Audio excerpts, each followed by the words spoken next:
All right, we are just about 10 days away from ACC Media Days. Mark Rogers TV talking about the conference that owned the postseason and, of course, won the national championship last year. Bring in personality and college football writer Josh Parcell. Man, Josh, it's been a while. We're glad to have you back on the show here. I know it has been. It feels like it's been forever, but I'm excited. I know you've been trying to have me on now for the last couple of years, and I keep having to tell you no, but I'm gone from ESPN now, and I'm all yours, so let's have some fun.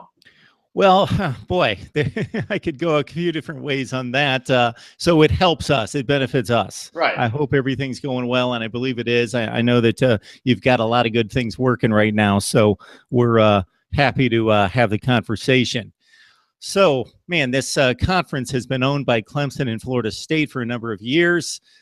So basically, we've looked at each particular season to say, okay, Clemson, Florida State, the game's October, fill in the blank.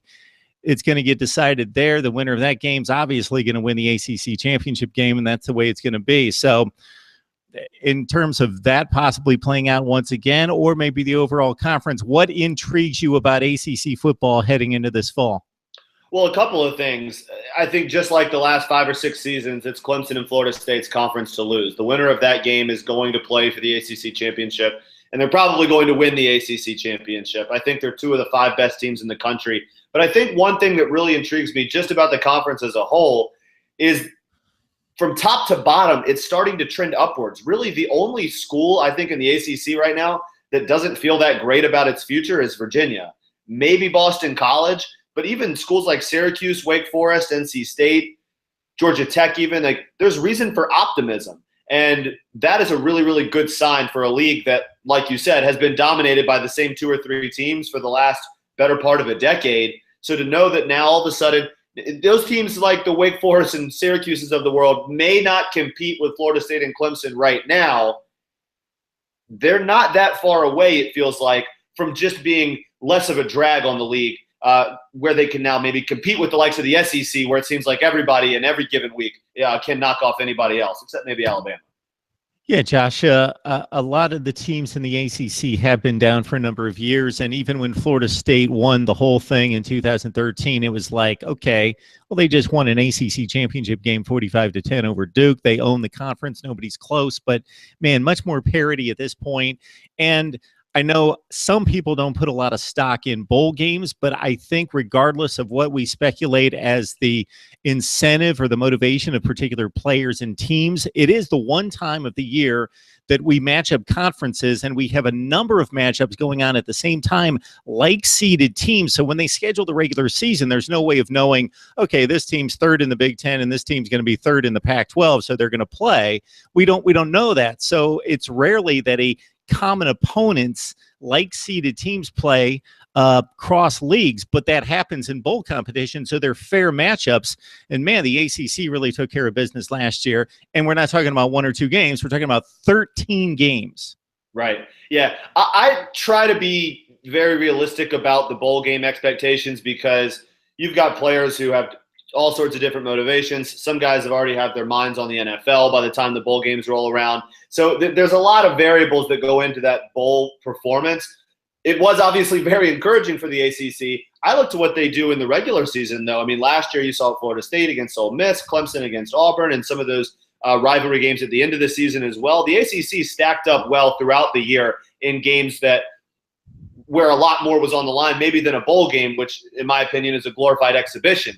But yeah, now you're going to see, I think, just in week 1 and 2 this year, Florida State's got Alabama. That's obviously the game of the year on paper in college football. Clemson's got to play Auburn. Miami's got several big games on its schedule as well. So you're going to see the ACC now have to stack up again against the likes of Alabama and Auburn, 2 other national championship contenders at the beginning of the year. That's where we're going to find out just how good this league is nationally. You know, Josh, looking at the Florida State-Clemson situation, Clemson has had the better of it the last 2 years. Florida State given the nod by most people just because of the one position. DeAndre Francois coming back, proving himself, not just with glossy numbers, but he just played so well in the big games down the stretch and in playing a stout Michigan defense in the Orange Bowl and getting off the deck and proving to be a leader and a winner versus a Clemson situation where a lot of talented guys vying for the quarterback spot, but they're totally unproven. Exactly. I think if you're trying to handicap the race in the ACC, Florida State is the safe pick. You know what you're getting in DeAndre Francois. He's got lots of experience around him, a very talented running back in Cam Akers, who I think we're all excited to see him take the field against Alabama. But for Clemson, if they can figure out that quarterback position, and whether it's Kelly Bryant or whether the freshman Hunter Johnson takes over, I expect it to be Bryant when the season begins, but I don't know how long he's going to hold on to the job. Figure out that position. I think the Tigers are the better team in the ACC. I really do. I think that they have built something. Dabo Swinney has built something, rather, that is extremely hard to stop. They've got a ton of momentum. Tevin Feaster, the running back, who I think last year I expected to see more out of him, but Wayne Gallman just did not give up any of the carries in that backfield. There's a lot of talent on that Clemson roster throughout the offense and the defense.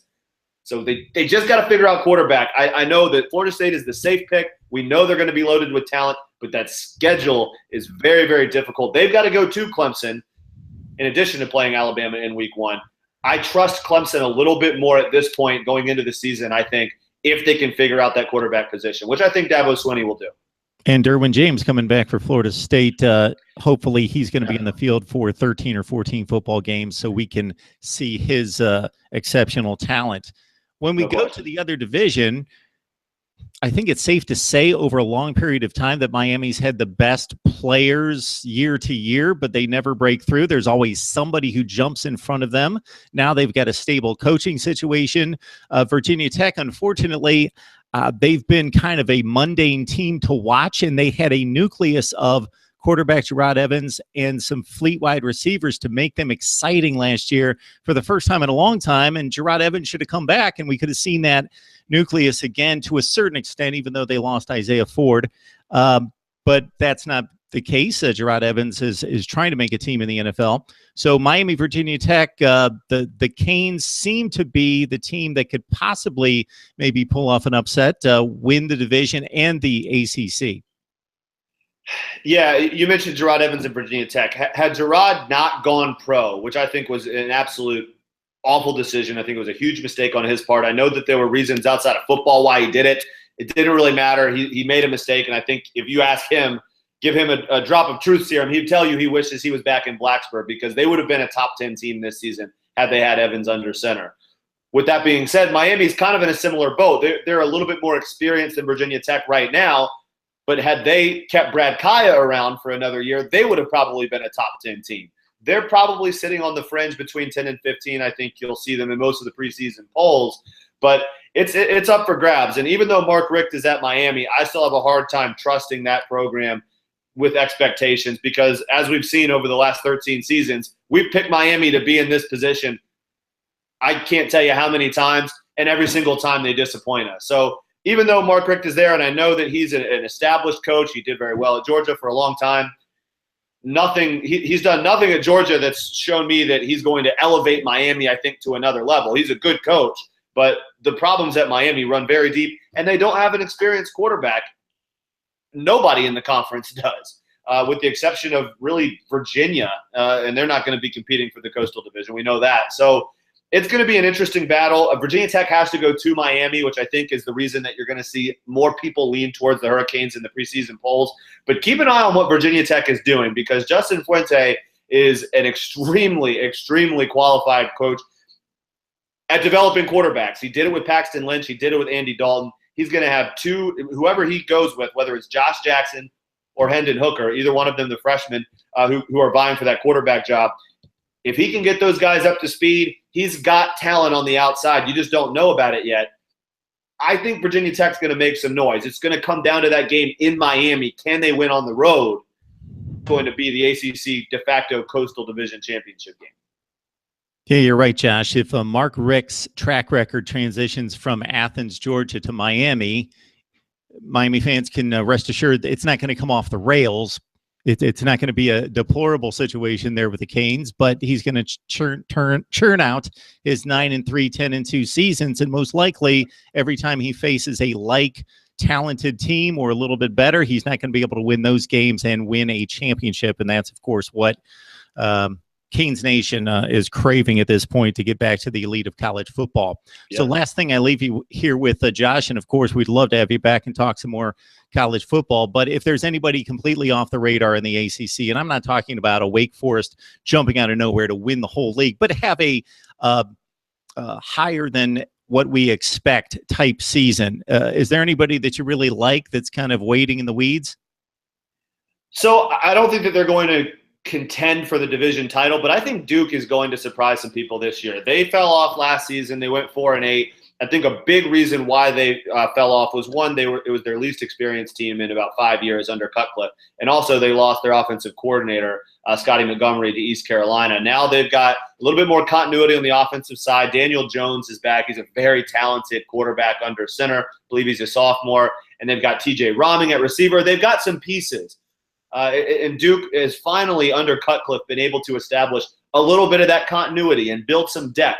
Because as soon as Cutcliffe got to Duke, they were more competitive, and all of a sudden they started to get better and better. They were getting 6-win seasons, 8-win seasons, and then last season you saw what happened, where you can't sustain that long when you're a program that doesn't have a ton of tradition. So you're going to have to take 2 steps forward, 1 step back when you're Duke. I think they climb back closer to the front of the pack in the Coastal Division. They might beat a team like Virginia Tech or Miami this season. They're probably going to lose a couple games that they wish they didn't. But I think overall a 7 or 8 win season out of Duke would not surprise me. And after going 4-8 last season, I think that's a really successful year for Duke standards. Exactly. To your point, how good is David Cutcliffe? Duke played in the ACC championship game. Duke won a bowl game for the first time since the early 60s. Right. He's done an amazing job there. Yep. Josh Parcell does an amazing job. As you can tell, he knows the landscape of the ACC and also the entirety of college football.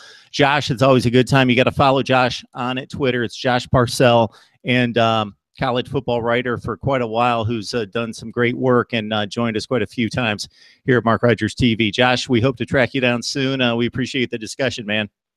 Thanks, Mark.